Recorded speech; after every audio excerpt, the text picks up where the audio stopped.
I'm Sarah Westbrook. I'm a yoga therapist. I teach Align and Refine at YogaView Mondays and Fridays at 9:30. Let's take a look at triangle pose because there's lots of different ways to do this pose and different ways to even understand it. So triangle pose is traditionally taught as a hip opener.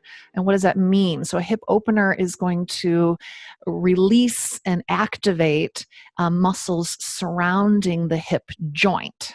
Right? So the hip joints, we can feel the outer hip joint here and the front of the hip joint here. We want to take sensation away from the actual joint spaces and direct the pose, the sensation of shortening, strengthening, lengthening through the front of the thigh, the back of the thigh, the buttock muscles, the top of the thigh. Those are all fair game in this pose. Whenever your legs are spread apart like this, the inner thigh is lengthening and the outer thighs are shortening and toning. They're getting stronger. To feel that, when you take your legs into triangle pose, push your heels down and isometrically apart. And with a soft bend in the knee, you could even rotate both knees very slightly out until you feel your buttock muscles tone. Now you know you have sufficient support in the pose. You've shortened and activated the outside of the legs and the back of the legs so that as you enter the pose, you feel sensation of stretch and release through the inner thighs, the belly of the inner thigh, and not the groin here. The second thing I want you to keep in mind about triangle pose is that one of the most common cues that you'll hear is to shift your hips towards the back leg. And that's great for tight people who come into triangle just by side bending their trunk and their pelvis doesn't move much. And they kind of get stuck and the floor feels very, very far away. But then if you take that same cue and use it on a flexible student, what often happens is the front knee locks back.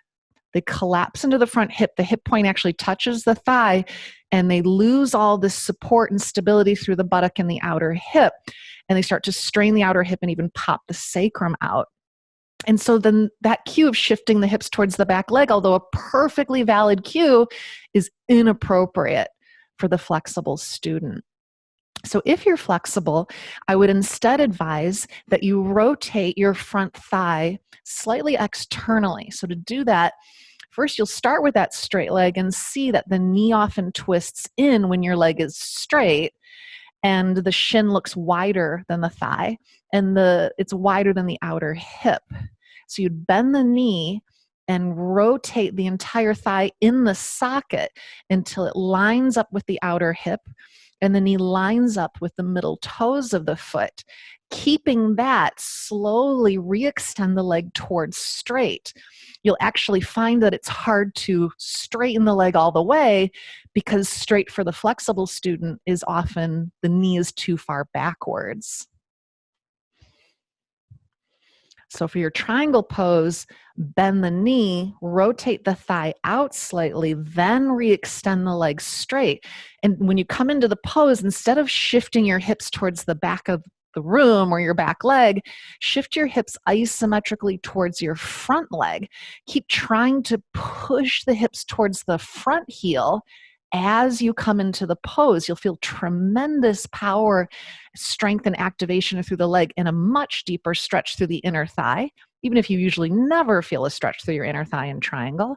And then you can bring your hand to the shin, push the shin forward into your resisting hand to create further stability against hyperextension, and the rest of the pose follows quite easily from your stable base. To exit the pose, drive your heels down and apart and come on out.